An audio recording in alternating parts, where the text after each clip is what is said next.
नमस्कार विद्यार्थी मित्रांनो, मागच्या काही लेक्चर्समध्ये आपण इंट्रोडक्शन ऑफ मॅनेजमेंट या पहिल्या घटकाला सुरुवात केली होती. त्यात meaning, definition, scope, function and nature of management या गोष्टी आपण पाहिलेल्या आहेत. तर आपण या पुढच्या भागाला सुरुवात करत आहोत.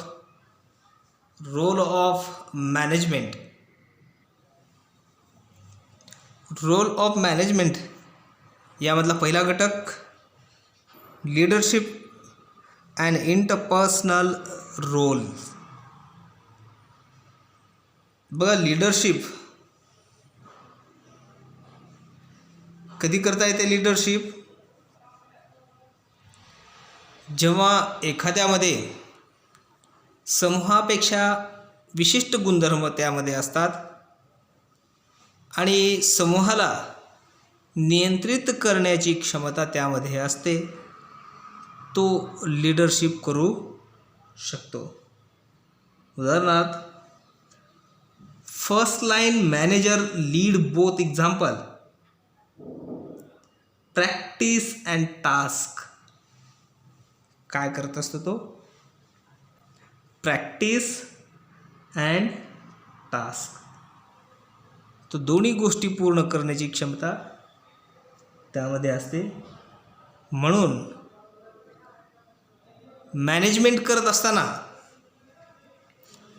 आपण लीडर आहोत. कुठले लीडर? तर त्या ऑर्गनायझेशनचे लीडर आहोत आपण. आपल्या बोलण्यामध्ये ती एक वाक्यता, ती धमक आणि ते अनुशासन असलं पाहिजे की कर्मचारी त्याला फॉलो केले पाहिजे आणि फॉलो केल्यानंतरच तो खऱ्या अर्थाने आपली ध्येय गाठण्यास सक्षम असू शकतो. यानंतर दुसरा घटक information roles. Information roles involve the receiving and sending of information. काय करावं लागतं? त्याला रिसीव करावा लागतो आणि सेंडसुद्धा करावं लागते information. Like speaker person, mentor, trainer, administrator etc. या पद्धतीनं एखाद्या व्यवस्थापनामध्ये मॅनेजमेंट करत असताना माहितीची देवाणघेवाण करता आली पाहिजे. तेव्हाच आपण एक सक्सेसफुल मॅनेजर किंवा मॅनेजमेंटचा घटक म्हणून आपण सिद्ध होऊ शकतो. इन्फॉर्मेशन देत असताना आणि घेत असताना आपण टॉप लेवलचे मॅनेजमेंट आहोत हे लक्षात ठेवलं पाहिजे. आपण दिलेल्या माहितीमुळे संघटनेमध्ये विश्वास निर्माण होतो आणि मिळवलेल्या माहितीमुळे एक प्रकारचे समाधान लाभले जाते. या दोन्ही गोष्टीतून व्यवसायाची उद्दिष्टे पूर्ण केली जाऊ शकतात. म्हणून मॅनेजमेंटचं कार्य हे माहिती पुरवण्याचं सुद्धा महत्त्वाचं कार्य आहे. यानंतर तिसरा अत्यंत महत्त्वाचा असा त्याला भूमिका पार पाडावी लागते, ते म्हणजे decision making role. All managers are required to make their decision, but managers at different level make different kind of decision.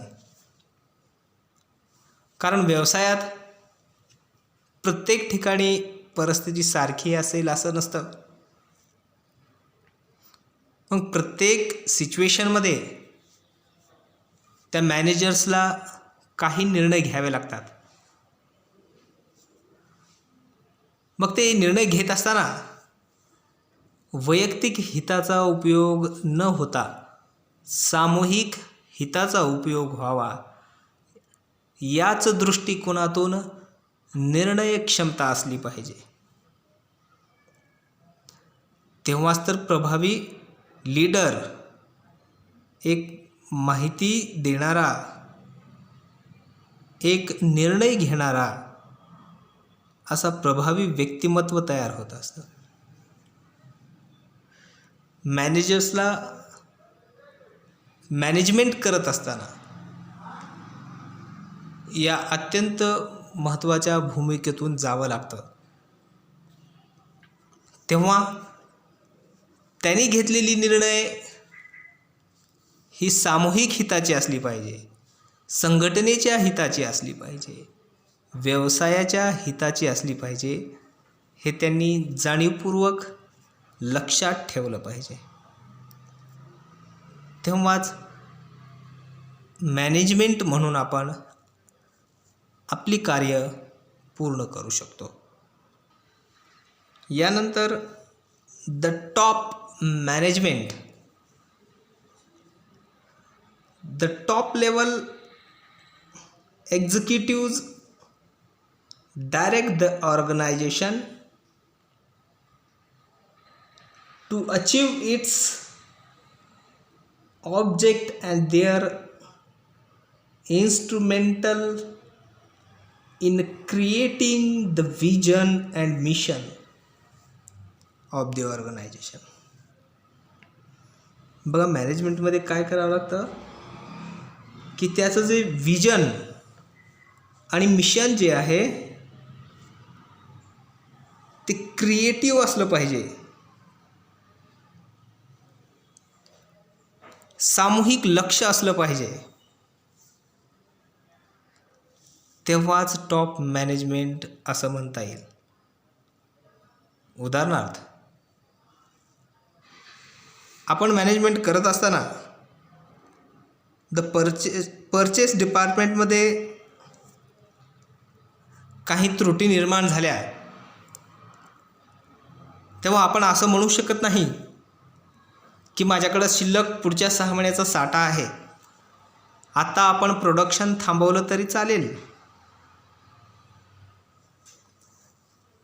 अशा परिस्थितीत योग्य मार्ग काढणे हे त्या मॅनेजमेंटचे आद्य कर्तव्य समजलं जातं.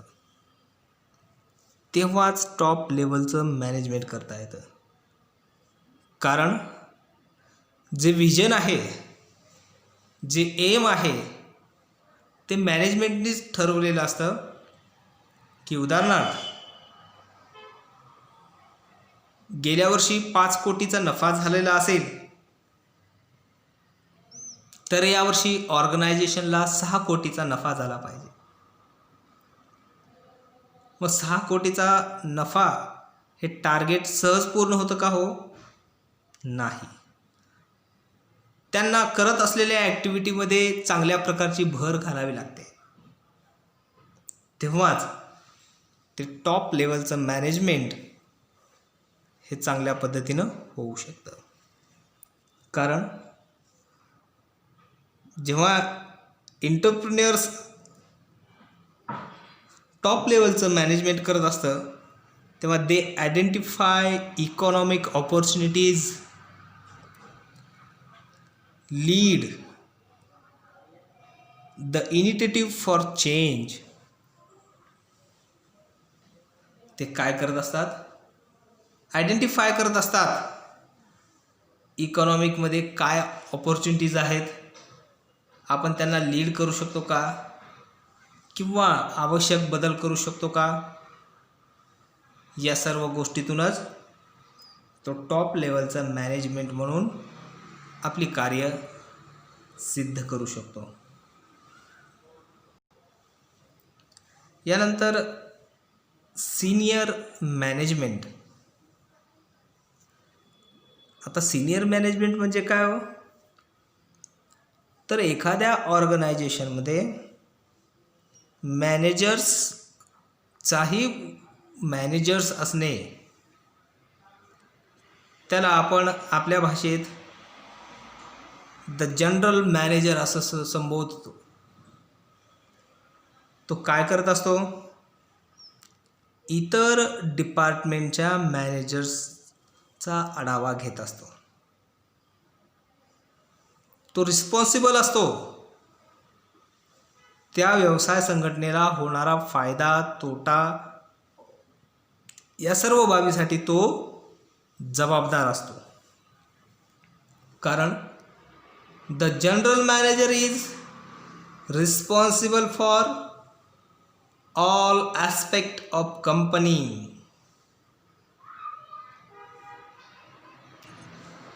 तो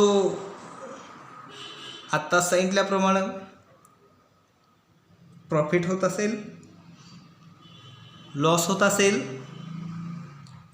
किंवा नवीन तंत्रज्ञान डेव्हलप करायचं असेल, नवीन पद्धतीनं वर्क करायचं असेल,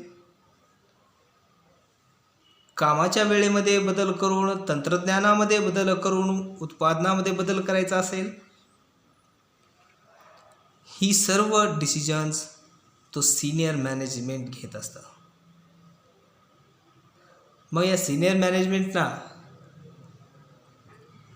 खूप चांगल्या पद्धतीचा अनुभव असतो.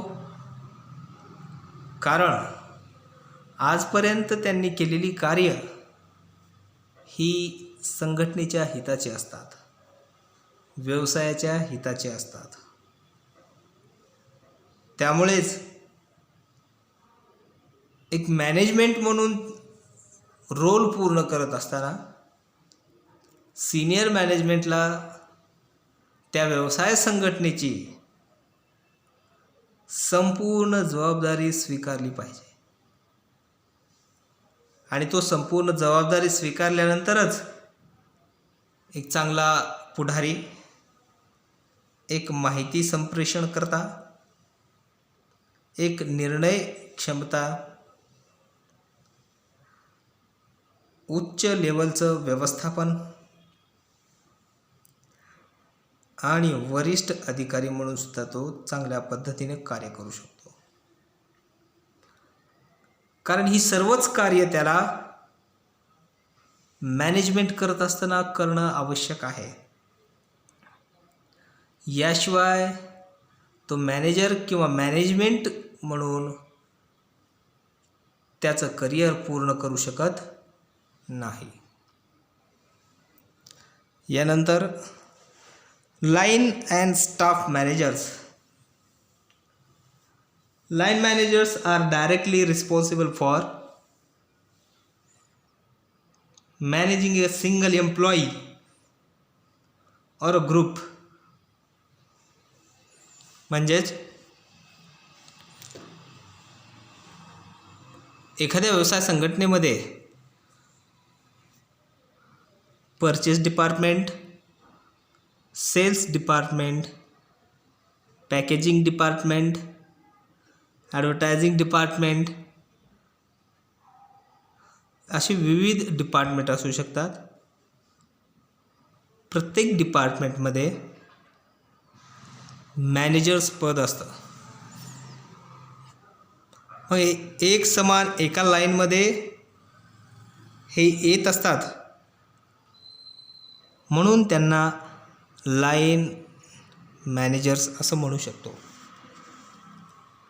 मग या लाईन मॅनेजर्स, या मॅनेजर्समध्ये सुद्धा टॉप लेवलचे मॅनेजर्स असतात. अशा वेळी आपण टॉप लेवलचे मॅनेजर्स आहोत आणि आपल्याला खालच्या पदावरती लक्ष देण्याची गरज नाही असं म्हणणं चुकीचं आहे. मग लाईन अँड स्टाफ मॅनेजर्स यांच्यामध्ये सुद्धा एक समान सुसूत्रीकरण आणण्यासाठी त्या मॅनेजर्सला ॲज अ लाईन मॅनेजर म्हणून सुद्धा भूमिका बजावावी लागते. कारण प्रत्येक घटकामध्ये एक वाक्यता असल्याशिवाय आपणास व्यवसाय यशस्वीपणे चालवता येत नाही.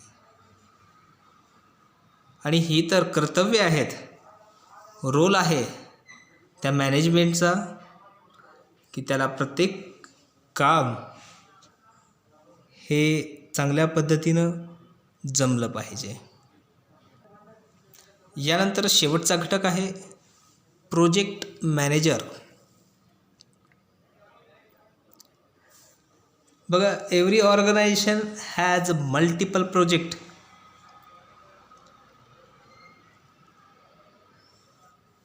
A project manager is a preliminary accountable for leading a project from its inspection and completion.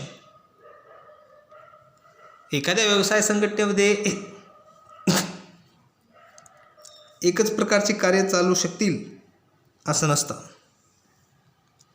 कारण व्यवसाय म्हणलं की हजारो प्रकारची कार्य त्यामध्ये समाविष्ट होत असतात. मग एक कार्य पूर्ण झाल्यानंतर लगेच दुसऱ्या कार्याला सुरुवात झाली पाहिजे, म्हणजे आपल्या कामात खंड पडता कामा नये.